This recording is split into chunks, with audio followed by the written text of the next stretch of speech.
Orang baik adalah orang-orang yang penuh dengan kasih. Bukankah Allah udah sampaikan inna rahmatullahi qaribum minal muhsinin? Jadi rahmatnya Allah, kasih sayangnya Allah itu dekat dengan orang-orang muhsin, orang-orang baik. Orang-orang baik tidak lagi peduli dengan kebaikan yang dia kerjakan. Pokoknya dia berbuat baik saja. Mau dihargai, tidak mau dihargai, itu bukan urusan saya. Yang penting saya berbuat baik. Itu orang-orang muhsin. Yang kita inginkan ini, kita bukan hanya sekedar berbuat baik, tapi bagaimana kebaikan tersebut mampu membentuk diri kita, karakter kita, menjadi akhlak kita, sehingga kita menjadi orang baik. Akhlak itu artinya Anda menjadi satu kesatuan dengan apa yang Anda lakukan. Seperti itu. Karena akhlak itu dari kata khalaq, khuluqun, cetakan, bentukan. Jadi akhlak itu adalah bentukan dirimu. Jadi kalau misalnya orang yang suka marah-marah dan itu sudah menjadi karakter diri dia, tanpa sebab dia akan marah. Karena udah bentukan diri dia. Dia susah kalau dalam sehari nggak marah-marah. Selalu mencari jalan bagaimana supaya dia bisa marah-marah. Begitu juga kalau kita udah jadi orang baik, susah kita kalau nggak berbuat baik kepada orang lain. Kalau Anda punya harta, Anda sudah jadi orang dermawan, Anda selalu berusaha bagaimana harta yang Anda miliki itu keluar, Anda berikan kepada orang lain. Anda nggak tahan lama-lama. Selalu Anda membantu orang lain. Senyuman orang lain adalah kebahagiaan Anda. Itu kalau orang-orang yang udah baik. Makanya rahmat dengan orang baik selalu berkumpul menjadi satu. Beda kalau orang-orang yang baru berpikir ingin berbuat baik, dia akan selalu memilah-milah mana yang baik untuk dia, dia akan kerjakan itu. Semuanya masih difikirkan. Tapi kalau sudah menjadi karakter akhlak, Anda nggak pikirkan lagi. Orang datang meminta bantuan kepada Anda, tolong saya butuh bantuan Anda, dengan serta merta Anda berikan. Nggak nanya lagi Anda kapan mau kembalikan uang saya ini. Janji 3 bulan nggak diberikan 3 bulan, udah marah-marah, meriang hidup dia. Kalau uang dia nggak dibahas, kalau uang dia nggak diganti. Coba lihat, kita kan selalu berpikir seperti itu. Kalau mau dipikir, harta yang dia berikan kepada orang lain, pinjaman yang diberikan kepada orang lain, itu nggak seberapa. Tapi hidup dia susah dengan yang nggak seberapa itu. Setiap hari dipikirin sama dia. Kalau mau dipikir, uang yang ada pada diri dia, yang dia simpan di bank, Masya Allah, miliaran. Yang dia pikirin yang 1 juta yang ada di tangan orang. Coba lihat manusia, baru mau dibilang ini orang baik, Allahu Akbar. Bagaimana Allah mau memandang kita ini sebagai orang baik, mau masuk surga kalau mau seperti ini. 1000 diberi kepada orang lain, minta surga sama Allah. Masya Allah, betapa manusia ini benar-benar orang yang nggak tahu diri. Kenikmatan Allah bertumpuk sama dia. Sedikit orang mendapatkan kenikmatan, dia susah. Sedikit saja, sedangkan dia berlimpah dengan kenikmatan. Makanya kullu nafsin, setiap manusia itu terikat dengan amal-amal perbuatan dia. Makanya kalau kita ingin bahagia, jangan ikat diri kita dengan amal perbuatan kita. Berikan jarak. Dirimu bukan perbuatan itu sendiri. Hakikatmu berbeda dengan amal perbuatan. Perbuatan itu pada akhirnya berhubungan dengan alam sekitar ini, dengan alam dunia ini. Sedangkan dirimu terikat dengan Allah. Rohmu itu terikat dengan Allah. Jadi perbuatan hanya untuk membantu rohmu, dirimu untuk bisa sampai kepada Allah, itu saja. Sekedar. Maka Allah turunkan kita ke alam dunia ini, bagaimana amal perbuatan tersebut bisa mengantarkan dirimu, memancing dirimu untuk terbang dekat dengan Allah. Engkau dipantik, itu kan amal perbuatan itu hanya pemantik saja. Itu saja, tujuannya hanya itu. Tapi kita ini pada akhirnya terikat dengan amal perbuatan tersebut. Makanya coba lihat,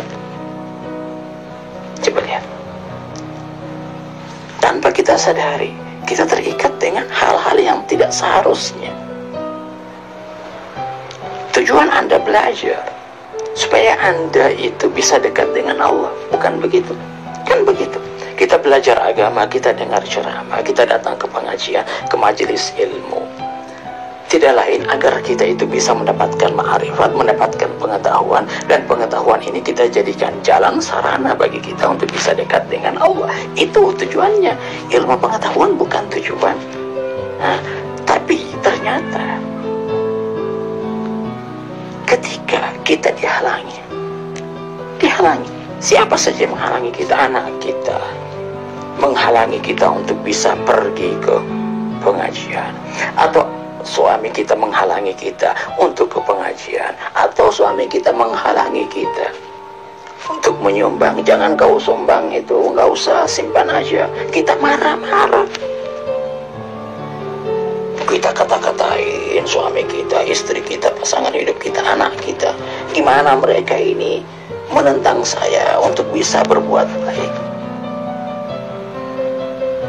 Bukankah kalau memang engkau ingin berbuat baik, ketika engkau mampu bersabar dengan tekanan suamimu, mampu bersabar dengan apa yang dilakukan oleh anakmu, dengan istrimu, itu sudah perbuatan baik. Jadi jangan memilah-milah perbuatan baik. Baik itu kalau, coba lihat manusia, baik itu menurutmu kalau itu sesuai dengan keinginanmu, bukan begitu? Tapi kalau tidak sesuai dengan keinginanmu, engkau bilang itu buruk. Sedangkan keburukan itu bagimu sebenarnya sarana untuk bisa mendekatkan dirimu kepada Allah. Bahkan bisa saja itu sarana tercepat untuk bisa kau sampai kepada Allah. Terkadang seperti itu. Ibadah itu bukan hanya untuk mencari kesenangan. Enggak. Makanya coba lihat para kekasih-kekasih Allah itu, semakin besar tekanannya, semakin mereka semangat dalam beribadah. Jangan lihat orang itu penghalang bagi kita untuk bisa berbuat baik. Jangan lihat orang itu penghalang bagi kita untuk bisa dekat dengan Allah. Enggak ada penghalang. Penghalang itu bukan orang lain, tapi dirimulah penghalang itu. Dirimulah hijab itu. Dirimulah berhala itu. Ara'aita man ittakhadha ilahahu hawa. Dirinya yang dia jadikan berhala, dirinya. Orang lain itu hanya sekedar dia jadikan kambing hitam, tapi sebenarnya dianya yang bermasalah. Saya ini seperti ini gara-gara kamu. Enggak, sebenarnya dirimulah yang bermasalah sehingga kamu tidak mampu menerima orang lain. Jangan salahkan suamimu, jangan salahkan istrimu, jangan salahkan anakmu, tapi salahkan dirimu yang tidak mampu menerima keadaan mereka. Alam dunia ini merupakan kumpulan dari yang baik dan yang buruk. Jangan hanya memandang saja yang baik dan hanya mau menerima yang baik. Engkau tidak akan sampai kepada Allah. Tapi baik dan buruk satu kesatuan untuk mengantarkan dirimu untuk sampai kepada Allah. Kalau yang baik itu bisa membuat engkau dekat dengan Allah, jadikan yang buruk untuk bisa mendekatkan dirimu kepada Allah. Terkadang yang buruk inilah yang akan bisa lebih mendekatkan dirimu kepada Allah. Kau mampu bersabar dengan tekanan-tekanan hidupmu. Kau mampu bersabar dengan masalah-masalah yang engkau hadapi. Wallahi, engkau terbang seperti jet akan sampai kepada Allah. Coba lihat para kekasih-kekasih Allah. Mereka menerima penderitaan, menerima masalah-masalah hidup mereka itu dengan senyuman. Dengan senyuman, dengan senang hati mereka terima. Kenapa tidak, ya Allah? Ini pemberianmu. Engkau tidak bisa menemukan Allah tanpa engkau mampu menerima baik dan buruk. Yang baik itu berasal dari Allah, yang buruk pun berasal dari Allah. Semuanya berasal dari Allah. Hanya tinggal bagaimana caramu memilah kedua hal ini dan menjadikan dua-duanya sebagai mi'raj bagimu, sebagai sarana bagimu untuk bisa menatap wajah Allah. Betapa indahnya kehidupan ini kalau engkau mampu melihat keindahan yang ada di alam ini. Pandanganmu yang perlu engkau perbaiki. Jangan suruh orang lain untuk bergaya menjadi indah, tapi dirimulah yang berusaha untuk memandang itu dengan penuh keindahan. Jangan paksa orang lain untuk menerima keadaanmu, tapi engkau harus berusaha untuk menerima keadaan orang lain. Kenapa para kekasih Allah mampu mengatakan ma ra'aitu illa jamilah? Kenapa? Kenapa mereka bisa mengatakan ma ra'aitu? Tidaklah aku lihat, tidaklah aku rasakan.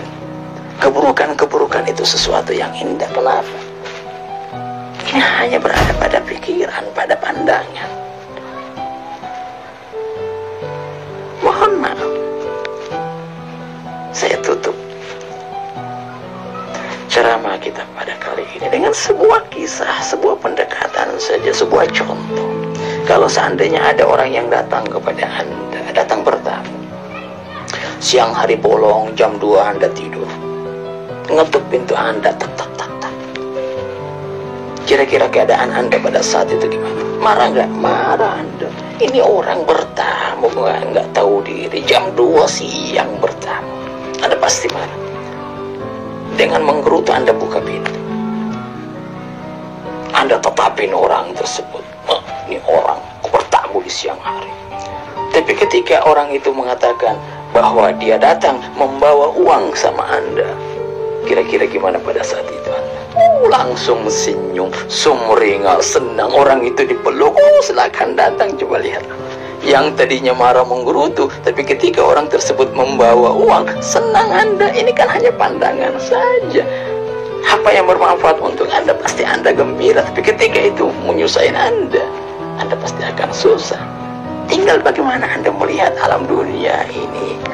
Semuanya indah bagi Anda. Ma ra'aitu illa jamilah. Saya rasa demikian. Wassalamualaikum warahmatullahi wabarakatuh.